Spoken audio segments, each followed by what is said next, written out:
All right, guys, here's Tim Dixon's. I think this is a 78, he said. 78 C-10 Cheyenne. Now, this looks like a rough truck. And the reason it looks like a rough truck, it is a rough truck. But it's got good bones. It's got the typical rust, just like most of them do. Bottom of the fenders, cab corners, a little bit in rockers.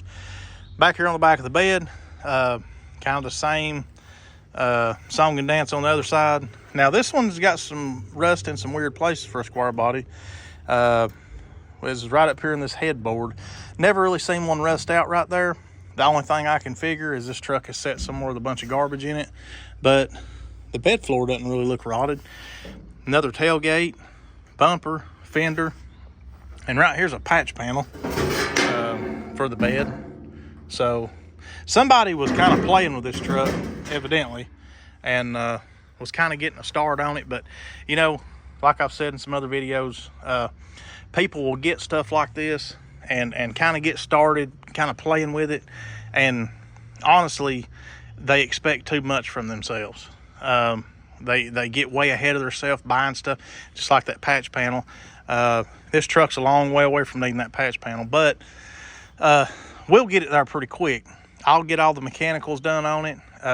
I just done a video showing you a bed that Tim Dixon fixed for me. Me and him trade out work. We don't trade out money. So if you're listening, Mr. IRS man, there you go. We just trade out, and we're dead even. No money exchanges hands, nothing like that. I don't take on work for other people just because I don't have time, and I would rather do this. I enjoy my hobby, and so we work it out like that. But anyway, you can see kind of the same thing over here, rust. But, you know, this truck is pretty lucky as to who owns it, which is Tim Dixon. Really good fab guy, metal guy. He can do just about anything you want him to do with a piece of metal and a MIG welder. This rocker looks really good. That other one didn't look bad either. You can see sort of some parts we got here: gas tank, fuel sending unit, battery, starter, oil change. Kind of just some stuff to get me started. I want to get this motor started in this truck. The tag says 2011. Excuse me. Kind of got choked there. I guess just on air. But tag says 2011. I believe that is probably correct, just from the looks of things here. So, you know, we're looking at 13 years this truck's probably been setting. Mostly original under the hood. Still has all the AC stuff, which is pretty rare most of the time.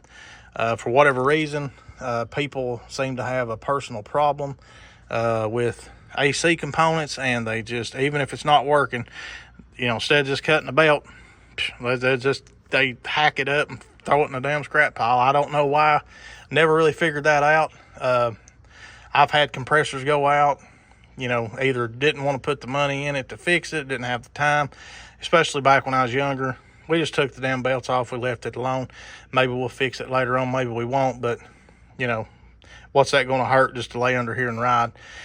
Anyway, the original breather's there. That's a big thing. Most of the time, that is gone, and there's a big, ugly Edelbrock breather laying under here. It's got the ugly Edelbrock valve covers. We may do something with that. It's got an aluminum Edelbrock intake. Somebody's kind of been playing with the truck at some point or another.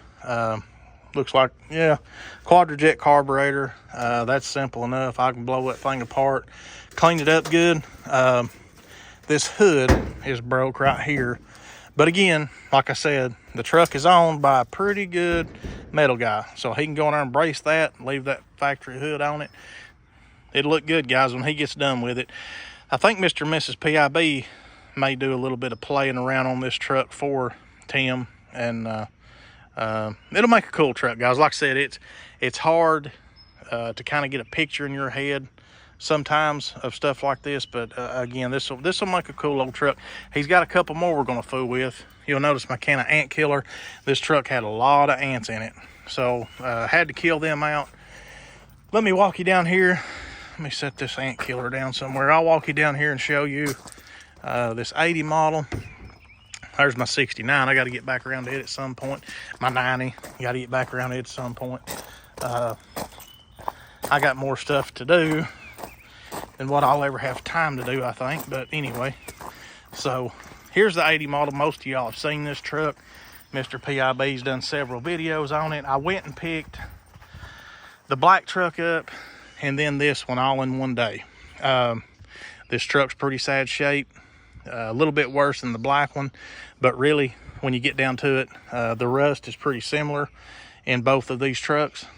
The hood's broke, same as the black one, but we're going to put the Grinch hood on this truck that Mr. and Mrs. PIB took off Billy James.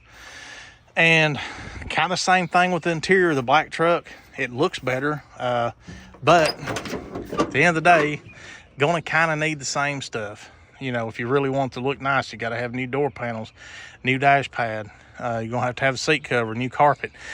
Again, it looks better than this one, but kind of the same thing. You'll notice the seat belt's tied to the steering wheel. That's something I do when I'm loading one, especially if the steering wheel or if the steering column doesn't lock.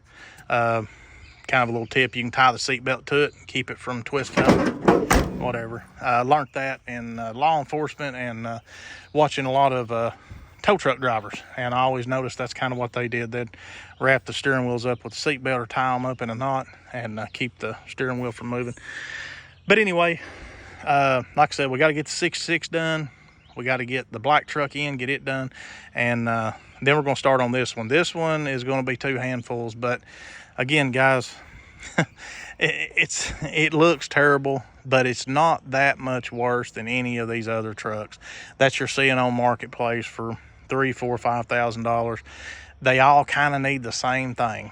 You know, my dad's bought a bunch of old Camaros and stuff through the years, and you go to the rod run, you look at some of them, and they're presentable. They have curb appeal, but at the end of the day, if you want a nice car, you still got to paint them. You still got to redo the interior. Even if the interior's presentable and decent, if you want a nice car, you got to go through all that.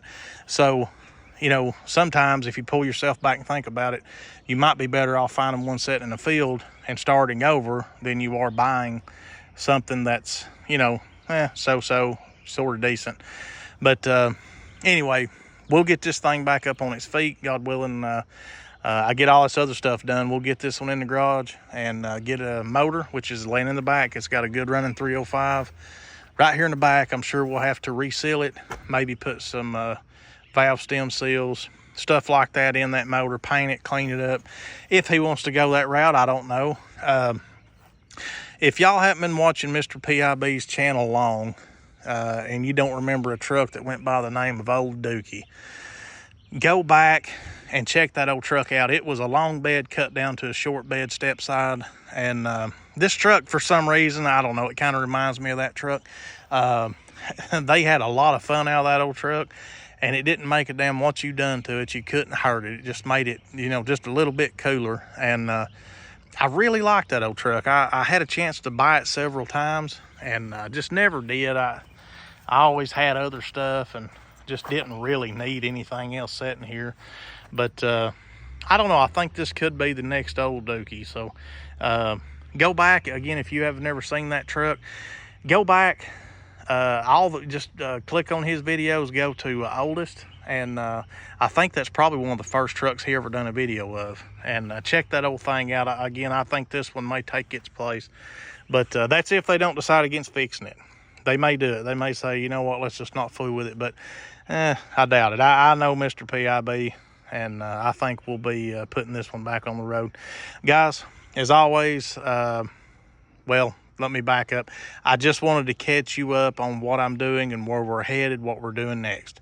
So with that being said, I appreciate you watching. We'll catch you on the next one. See you later.